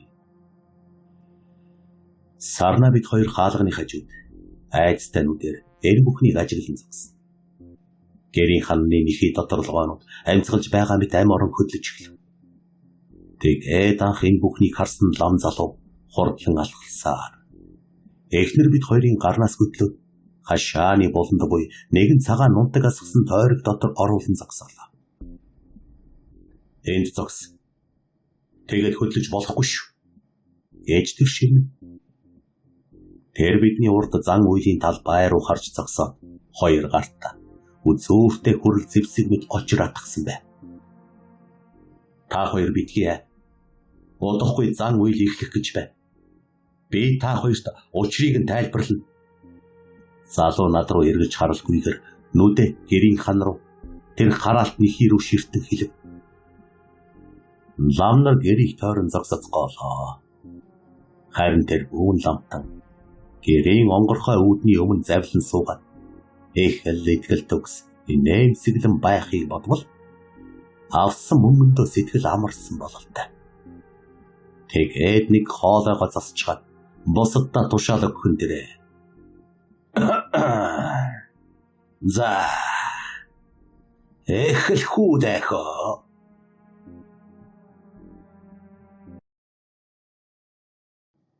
Зургаадугаар хэсэг.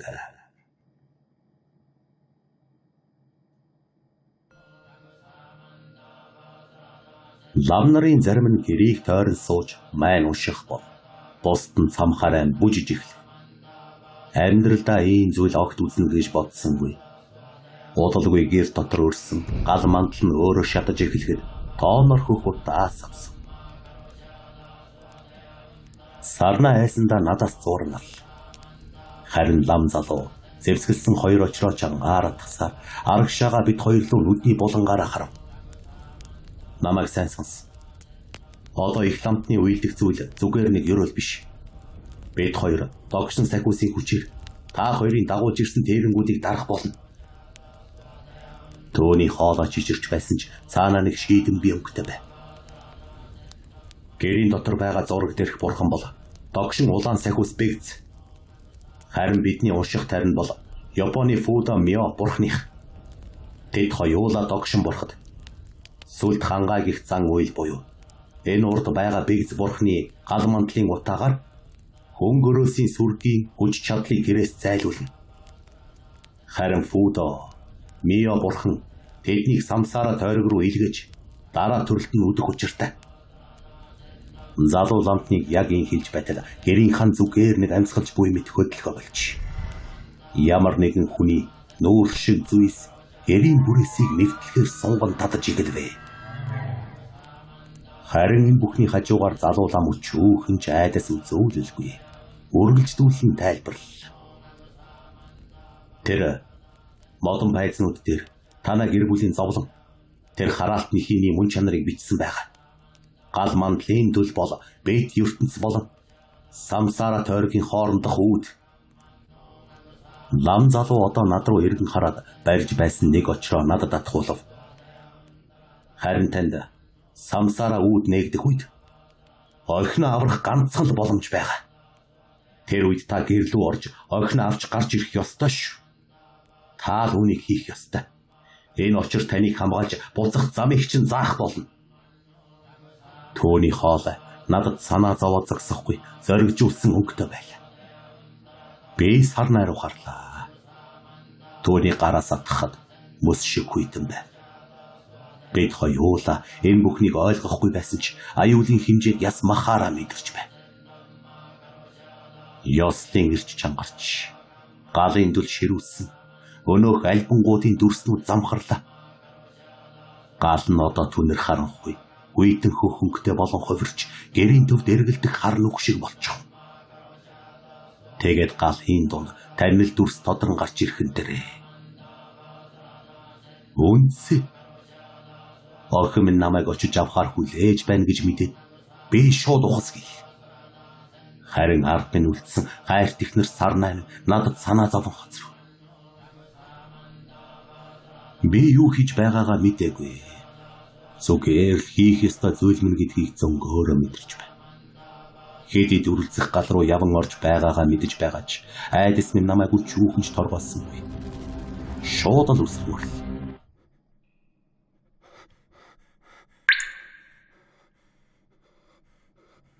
Намайг угтаж авсан зүйл галын төөнөхтөл эсвэл бужигнсан утааны аль нэмж байсангүй. Харин ч эсэргээр. Хоосон харанхуй, намайг нөмрөн авах түнэр харанхуй. Хязгаар үгүй. Дуу чимээгүй. Цаг хугацаач үгүй. Хоосон нутаг дэвсгэр. Би охиныхоо нэрийг бүхэл зүг рүү дуудан хашгирлаа. Үнсээ. Үнсээ миний охин. Гэсэн ч хоолой минь өөрийнхөө чихэнд ч сонсогдсонгүй. Аймгүй хоосон оршилд эгэл бие минь уусах мэт боловч чангаа гихч натгсан очрол намайг торгоон барьж байх шиг. Оюун бодол минь алдарсаар нүл бүрлцэн харан хуйлсаар нэгмсэн ухаангүй болдгийн даваан дээр авралын дуу цорайтлаа. Банхара. Этгэлт нохоо минь миний өмнө сүүлэн сарвалцаар зогсож байв. Саял бие тавирах шиг болсон би. Бяцхан сахиулаа нэг илж эрхлүүлчихэд ам нийлээ. Үнэндээ бол миний үгс амаар минь бос.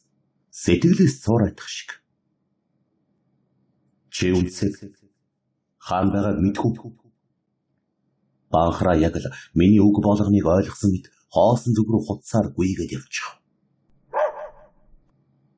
Би араас нь хамаг хурдаараагүй лээ. Алсаас хөнгөрөөсийн сүрэг тодрон харагдсаар би яг өмнө нь ирэн зогсон. Сүргийн тэргүүн нь завлан суусан байх ба өвөрт нь охин минь айдас үгүй сууж байна. Харин банхара харайн очиж эзэндээ эрхэллээ. Босод араатнууд араас нь ажих болоо. Охин минь над руу хялаа. Хөнгөрөөсний ноосноос зуурн нүүр бууруулна. Тэр хөнгөрөөсч сэтгэлийн уг руу миширцээр. Харин би өнөөх гартаа барьж байсан учраас улам чангатгав. Үнсээ. Миний охин. Аалтер. Ээж нь бид хоёрыг хүлээж байгаа. Гэж харагдан гараа ал гоорхон сунгахад үнсээ бархиран ориллоо. Та муухай.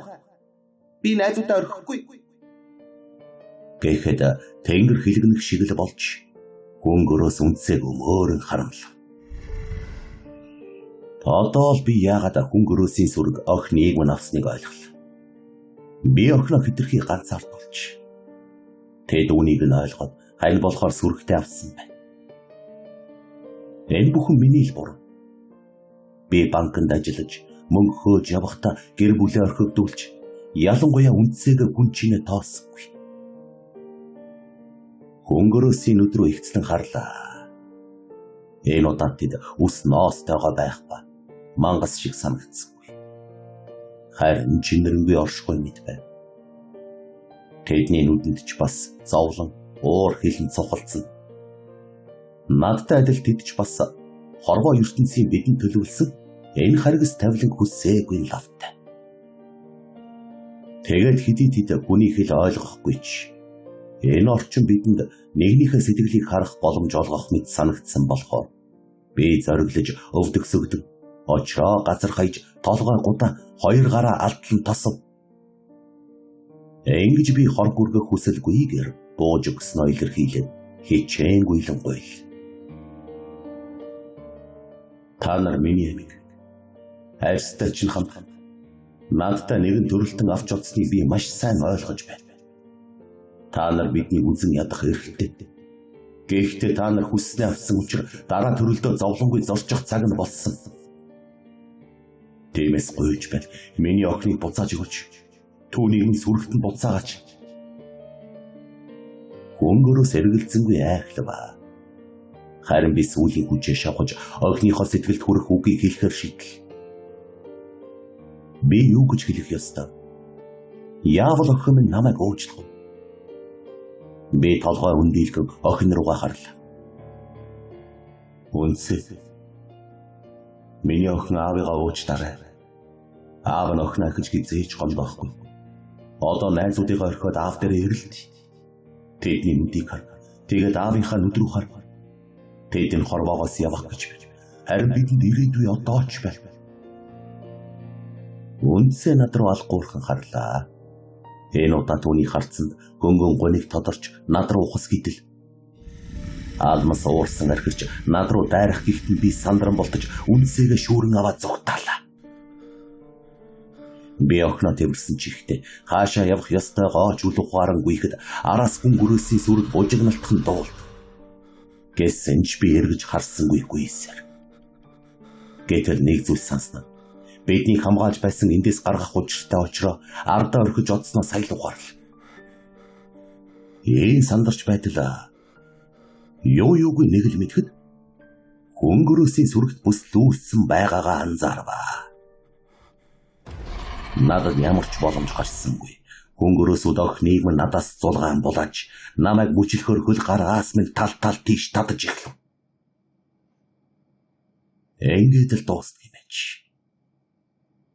Би л гэр бүлээ балалчихлаа. Ава!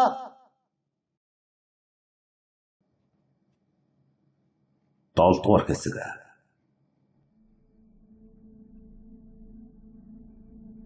Энүүгэл тал нутагт зод нүрлэж, тэнгэр газар хоёр нийлэх шахан цасаар шуурлаа. Миний хитэн халтархонь ганц үнэ маань гүйдэн жаварт хөлдөж өгсөн. Малын хороо хоосон, гэр хоосон, хамгийн гол нь ходоод хоосон. Гэрийн маань эсгий бүрээс аль хэдийн муудаж, сийгсэн салхинд дэнгийн гэрэл бохилдсон. Эхнэр минь зоохны хажууд сууж алгүй үнсийг ширтгэн намайг амьдаар минь идэж байгаа мэт санагд. Чич эрхүндэ гэж төршиг. Түүний хоолой сулд орооч өг нь хутах шиг хурц байв. Босод айлын ирчүүд ангөрөхийг гэрээ дулаалж хүүхдээ хооллож байв. Гэтэл чи бидний хөлдөө жалах нь энэ сийгсэн гэр дотор хүмүн яаж унтах юм бэ? Би үг хэлж чадсангүй. Үг хэлэх эрх надад байсангүй.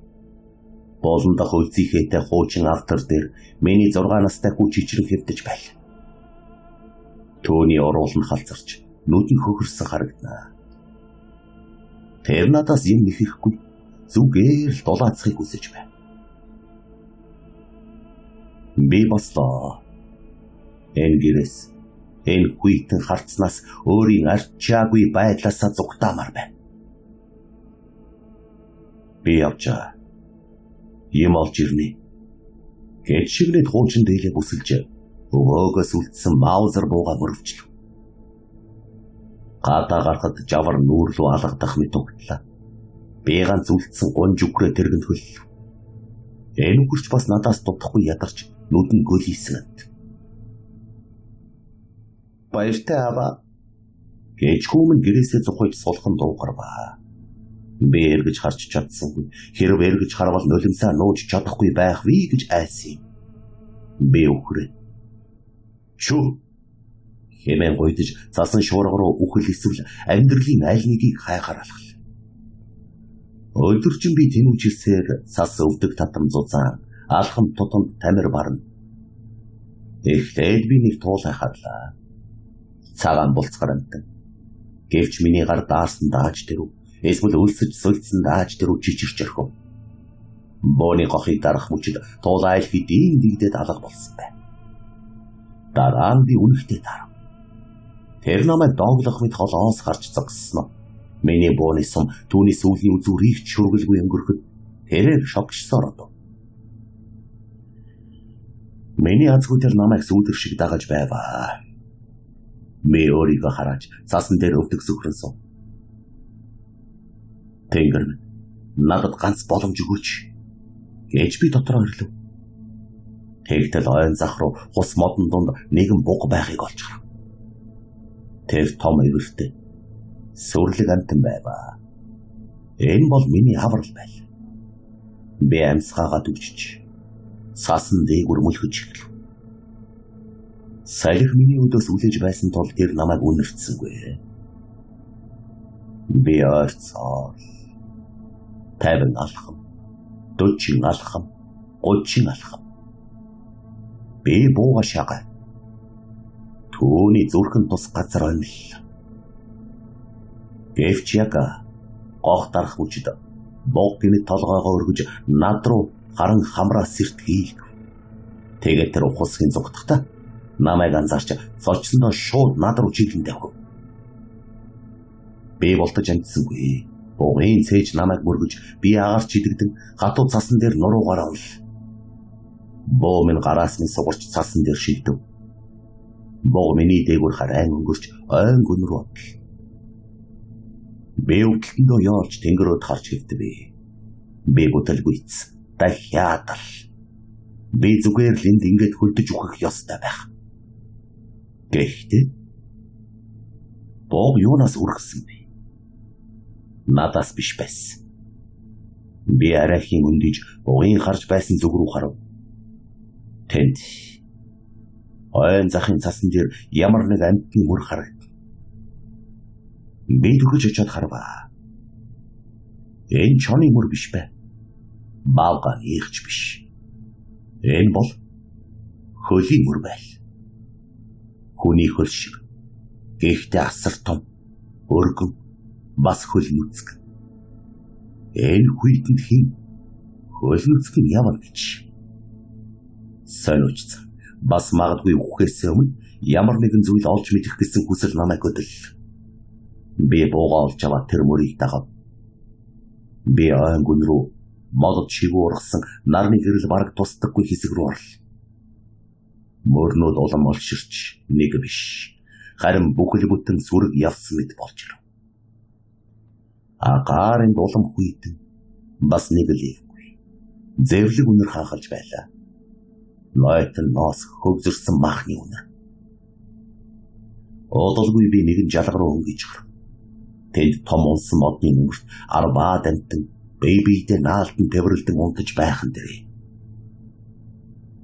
Эхлээд би тэднийг мэжгээ чамтнан чин болвоо гэж бодов. Тэдний биеийн хүй шиг боловч бүх биеэр өтгөн цагаан саарл үсээр бүрхэгдсэн байна. Тэдний гар урт хумс нь хурц харагдана. Тэгэд би таньсан. Энэ бол домогт гардаг хөнгөрөөс алмас гэж амтан байна. Би амьсгаагаад өгч би. Тэд яг л хүмүүс шиг хүйтнээс биеийн хамгаалан нягт тэврэлдэж. Нэг том алмас нь жижигхэн зулцгаа ингэртэй нааж том үсрэх гараар ахуулжсан байна. Тэр дүр зураг миний зүрхийг зүсэх шиг болов. Тэд ч бас гэр бүл ажи. Тэд ч бас даарч бэбинээ хайрлаж байна. Миний гэртээ үлдээсэн эхнэр хүү хоёр минь яг ингэж л тэрвэрлдэж суугаадаа гэж бодов. Би бууга буулгалаа. Биднийг алж чадахгүй. Эдгээр хүн шиг юм байна. Би эргэж явахар шийдэв. Гэтэл миний нүд тэдний арьс үсэнд туслаа. Тэр үс нь ямар өдгөн, ямар дулаахан харагдаж байв. Сав цагаан, зузаан моолуур шиг. Тэр арьсаар гэрээ бүрвэл салхи нэвтрэхгүй. Тэр арьсаар хүүдэ дээл хийж өгвөл тэр дахиж хизээж таарахгүй. Чи ирэх юм уу? Гэсэн ихнэрийг нь үгж ихэн цораад. Би гэр бүлээ сонгох уу? Эсвэл энэ зэрлэг амьтдыг өрөвдөх үү? Миний хүү хөлдөж өгөх гэж байхад би энд инэрэнгүй сарайлж зогсох эрхтэй гэж юу? Миний дотор хүн чанар амьд үлдэх зүн савин хоёр тэмцэлт. Эцэст нь хүйтэн жавар яллаа. Өлсгөлэн яллаа. Цөхрөл яллаа. Би бууга дахин өргөв. Гар минь жижигч байсан ч би шүтээ зовж ониллаа. Хамгийн том захад хэвтэж байсан эрийг нь онлов. Айн чимээгүй эвтэн боондоо тэнгэр нэргэх мэт хатав. Тэр алмас цочиж нэг тийчлээд нам болов. Сүрэг тэр чихтэй зорчин сэрл. Тэд хашгиралдаж хүн шиг гихтэн араатан шиг дуу гарган орилдов. Тэд зогтох ёстой байсан ч ухаангүй нойрмог бас бие биенээсээ салж чадахгүй зууралдаж байна. Би дахин сумлаа. Миний гар одоо жижигхэ болжээ. Би бол анчин, би гэр бүлээ дижих ёстой. Дахиад нэг нь унлаа. Нөгөө зулзаа тэрсэн эмэгч нь над руу харлаа. Түүний нүд, түүний улаа, хүн их шиг нүдэн дээр айдас, гомдол, бас үзэн ядал тодор харагдана. Тэр зүгтсэнгүй. Харин зулзаа би ярэ халахлаг над руу архирлаа. Тэр миний суманд оногдож хойшоо савж унлаа. Зулцганы хийхээ цээжнээс зурч нарийнхан дуугаар чарлаж эхлэв. Би зогссонгүй. Би зогсож чадахгүй байсан. Би нэгэнд ихэлсэн. Одоо дуусгах ёстой. Би тэднийг нэг нэгээр нь яг л малаа мэдалж байгаа мэт буудаж байна. Тэдний цус цасан дээр цэцэг шиг дэлбэлж цагаан үсэн цасанд будагдан улаан хүрэн болж хөврөв. Ганцхан минут. Ердөө л ганцхан минутын дотор жалах тэр чихтэй үглийн талбар болов. Амир чимээгүй эргэн ирлээ. Зөвхөн миний хүн данцгаа бас ганц нэг аламсын эцсийн таталд өгөх чимээ сонсогдно. Би бууга буулгахад тэдний амьгүй цогцсноос саарал удаа сонглож байна. Би юу хийчих вэ? Би жалга руу бууж тэдний цогцснуудыг харав. Ойроос харахад тэд үнэхээр хүн шиг царайтай байна. Гэхдээ би өөрийгөө энэ бол зүгээр л амтэн, зүгээр л гөрөөс гэж хүчлэн итгүүлв. Би тэргээ ойртуулж үхрээ авчирлаа. Миний үхэр цусны үнэрээс үргэж хамраа төрхөр уухрах гэж оролцсон ч би түүнийг зодож байж тогтоо. Би шүнжин ажил. Тэдний бие хүнд яг л мойтон гуйлан шиг бай. Би тэдний тэргэн дээрээ давхарлан ачна. Тэдний арьс, тэр хүн гөрөөсний нэхий үнэхээр гайхалтай байна. Гар хүрэхэд л галуу шатан дулаахан, зузаан торгонсг. Энэ л биднийг аварна гэж би өөртөө шивнэ. Энэ арьс хүүг минь аварна. Би хамгийн сүүл нөгөө зулцгийг начих гэж байгаад гацлаа. Түүний нүд нээлттэй яг над руу ширтэж байх шиг. Түүний жижигхэн гарт ихийнхэн ус атгаатай хэвээр байна.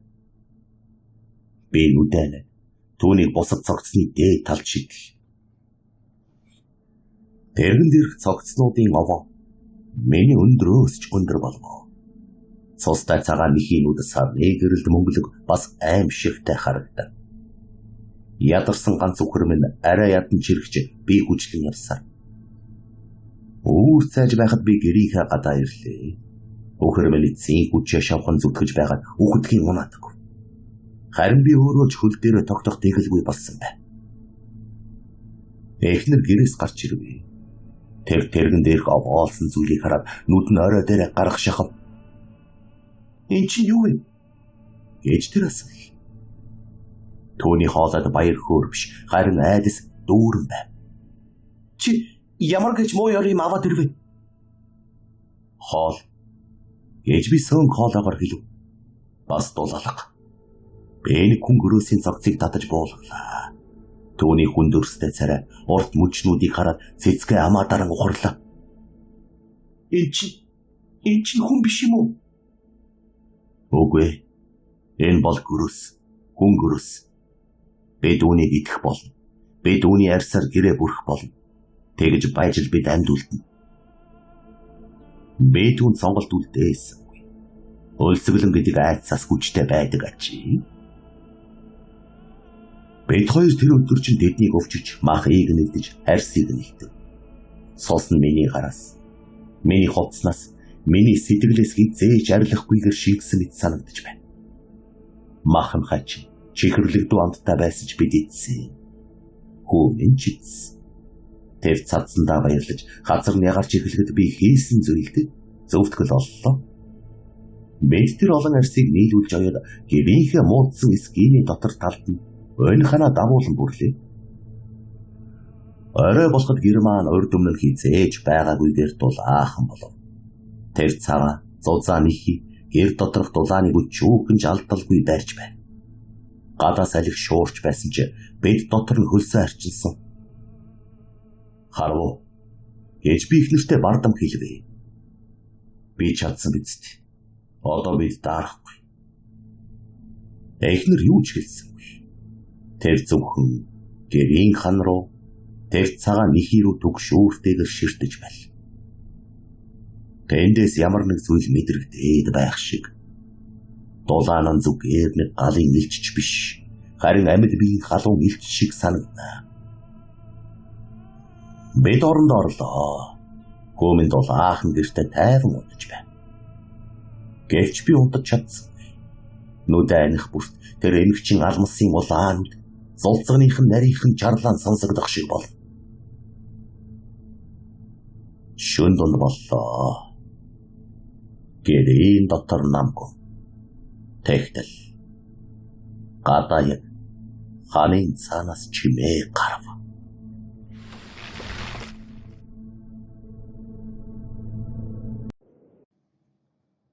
Төгсгөлийн 8 дугаар хэсэг.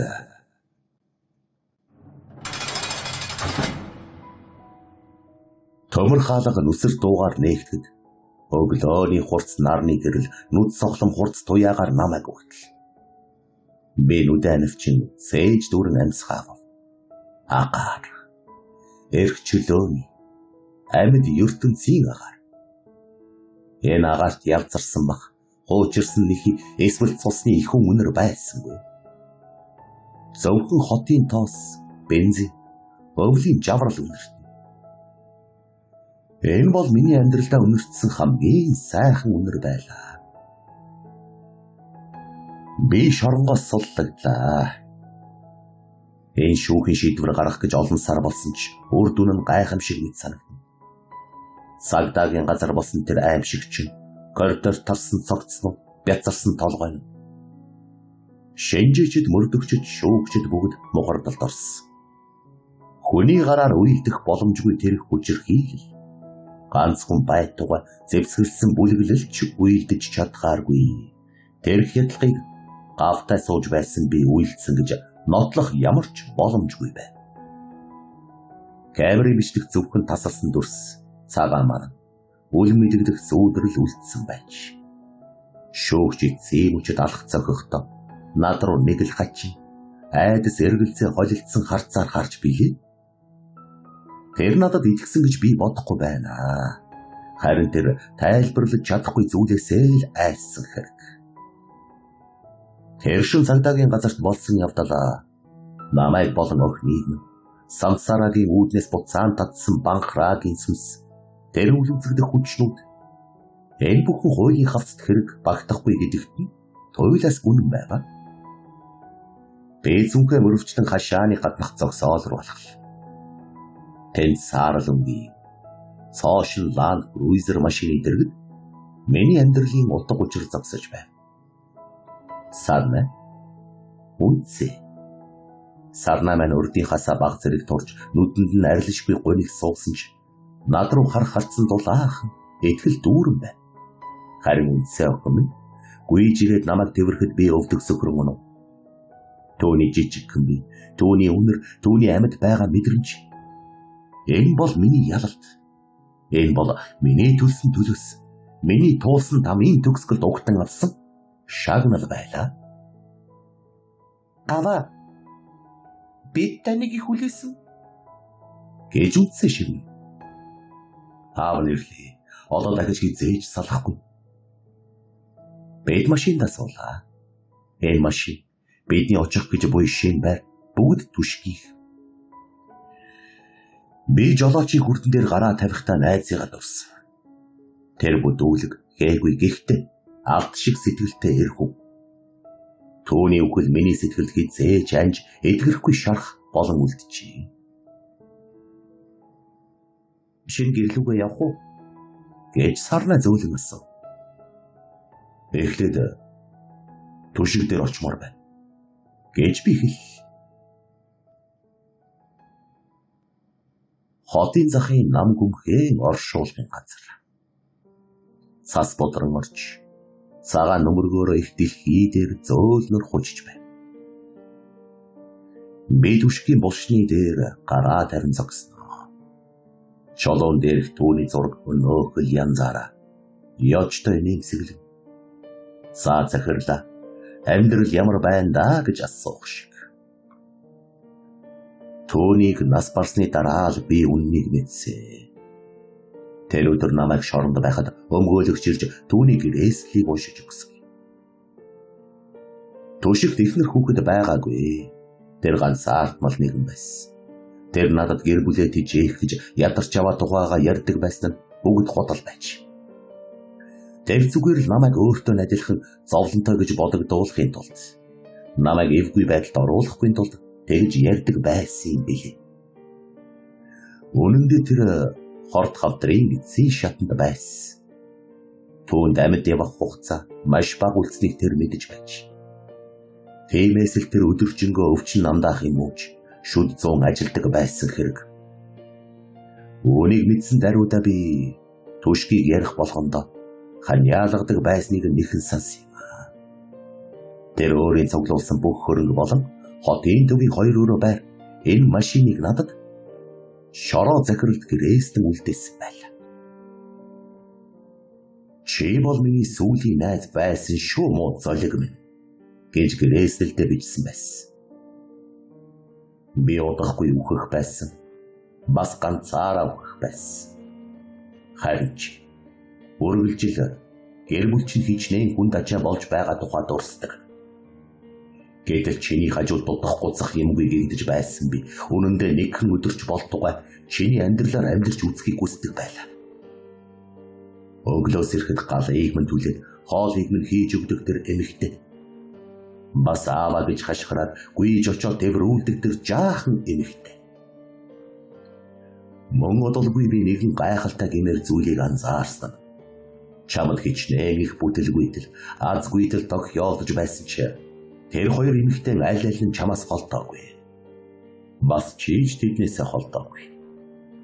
Та гурвын хэн бэбинийхээ төлөө босгосон амьдралынхаа төлөө тэмцэж байсан. Ийм л гэр бүл ийм л эрх хүнтэй өөрийн эрхгүй ойртож дотн нөхөрлөөр санагдсан. Тиймээс л үхэхэд мад авсанд дагаж орохгүй хитэн цаас та найх шиг амьдралын төлөө тэмцэж яваа гэр бүлд илүү хэрэгтэй гэж би бодсон. Чи гэр бүлийнхээ төлөө тэмцэж чаддаггүй. Тэднийг жаргалтай амьдруулаарай. Надад хэрэггүй болсон эд хөрөнгө чамд үнцэд хэрэг бол. Би болсны чулууг налчаа. Нойломсаа барьж дийлсэнгүй. Тэр миний амийг авраа зогсохгүй. Миний ирээдүйг аварсан байж. Би түүнийг алсан тэр нэхийг авч ирсэндаа өөрийгөө хизээж уучлахгүй. Гэхдээ тэр намайг аль хэдийн уучлсан гэдгийг би мэдэрч байгаа. Баярлалаа анда. Би чиний итгэлийг алдахгүй. Гэж би шивнэ. Би босоод эргэх гэтэл ард гинэгэн зогсож байхыг анзаарваа. Хар пальтотой, өдгөө хөмсөгтэй, ширүүн харцтай. Тэр над руу удаан ширтв. Төвний харцанд дайсагнал байсангүй. Харин ойлгох гэж хичээсэн, төөрөлдсөн байдал илт. Шороогой гэж тэр мэдлв. Мөрдөгчөө. Би толгой дөхөв. Та намайг дагсаар л байна. Хэрэг хаагдсан ч асуултууд үлддэг юм. Гэж тэр хэлээд над руу дөхөж ирвэ. Шүүх таныг солдсон. Нотлох баримтгүй гэж. Гэхдээ би олон жил цагдаад ажиллахдаа тийм зүйл харж байсангүй. Тэр шөнө миний хамтрагчд тэдний үхэл. Тэр санаа алдаж халааснасаа гялгар уудтай зүйл гаргаж ирв. Миний зүрх пал хийвэ. Тэр уудан дотор жижигхэн цагаан үстэй хадсан арсны өөдөс байл. Тэр нэхий цагдаагийн газрын шалан дээр миний зүгтахтаа үлдээсэн тэр хараалт зүйл. Би түүнийг лабораторид шинжилүүлсэн гэж мөрдөгч нандуугаар хэлв. ДНК таарахгүй байна. Энэ хон биш. Ямаа биш. Чон баавга. Ён дэлхий дээр бүртгэлтэй ямар ч амьтны ДНК-тай таарахгүй байна. Гэхдээ хамгийн сайн үдцэн хүнийхтэй 98% ижилхэн гэж гарсан. Тэр уутыг нүднийхээ өмнө барьж гэрэлт харав. Шороогой. Та надад үннийг хэлээч. Энэ яг юу юм бэ? Танаа гэрт тэр барилга дээр бас манай хэлтэст яг юу орж ирсэн юм бэ? Петр нэхий рүү харлаа. Тэр жижигхэн өөдөөс одоо хүчгүй зүгээр л хатсан арьс шиг харагдана. Гэхдээ би түүнээс гарах хүйтэн элчийг мэдэрч байна. Би түшгийн бус руу дараа нь алсад машинд хүлээн буй ихнэр охин хоёр руугаа харлаа. Зарим зүйлийг мэдэхгүй байсан нь дээр байдаг юм. Мөрдөгчөө. Гэж би тайвнаар хэлв. Тэр бол өнгөрсөн зүйл. Мартагдсан зүйл. Одоо ямар хамаатай гэж. Мөрдөгч над руу удаан ширтснэ. Уута буцааж өвөртлөө. Магадгүй таны зүг байх. Зарим хаалгыг нээхгүй байсан нь үлзийтэй. Тэр эргэж цасан дээгүүр алгасаар машинда сууж хөдөл. Би ганцаараа үлдлээ. Цас улам ширүүсэж орчин тойрныг цагаан манангаар бүрхв. Би машиныхаа зүг алхал. Сэтгэл минь хөнгөрч ирээдүй гэрэлтэй харагдаж байна. Бид шинэ амьдрал эхлүүлнэ. Тэр аимшигтай дурсан жиг мартна. Гэвч би машинда суухын өмнөхөн яг оршуулгын газрын сахад хуучин хус модны цаанаас нэгэн зүйл хөдлөхийг анзаарав. Би зог туслаа. Салхинд найгах мөчр биш байна. Цаасан шуурганы сэмхийгээр модны цаанаас намайг цооширтэх хоёр улаан цэг харагдав. Тэгээд тэр дүрс тодорвоо. Асар өндөр бүх биеийн цагаан үсээр хулжигдсан хүн дүрстэй боловч хүн биш. Хүн гөрөөс. Тэр над руу дайрсангүй, тэр архирсангүй, тэр зүгээр л зогсож байна. Төвний гар нь модыг тэрч, урд хумснууд нь холтос руу шигдсэн харагдана. Тэр над руу дараа нь машин дотор нээлтэд сууга сарнай үндсээ хоёр руу гарлаа. Төвний харцанд өшөө хорсол байсангүй. Харин нэг тийм танил бараг л гонигтай сануулга өгсөн харц байв. Бид мартахгүй. Бид үргэлж байх бол. Миний доторх цус зарцах шиг болов. Тэд бүгд үгүй болоогүй гэж юу? Эсвэл энэ өөр нэгэн нь үү? Эсвэл самсарагийн үүд хаагдсан ч тэдний сүдэр бидний ертөнцид үрд үлдсэн юм болов уу? Шороо. Хурдлаач дараад байна. Гэж Сарна машинаас дууд. Би цочин сэрж дахин мод руу харахад тэнд хинч байсангүй. Зөвхөн салхинд хийсэх засал үлдчихэ. Би гүн анцгаавлаа. Магадгүй энэ миний төсөөлөл байсан биз. Эсвэл энэ бол миний үрж явах ачаа. Би машинаас сууж хаалгаа. Тул аахан аюулгүй. За явцгаая да. Гэж би нэмцэрлэг хэлв. Би хөдөл гүүрээ асааж гэр бүлээ дагуулan шин амьдралын зүг хөдөллөө. Гэхдээ би толинд гарахдаа цаасан шуурган дунд бидний үдэж буй тэр цагаан сүдрийг дахин нэг удаа олж харсан юм аа. Төгсөв.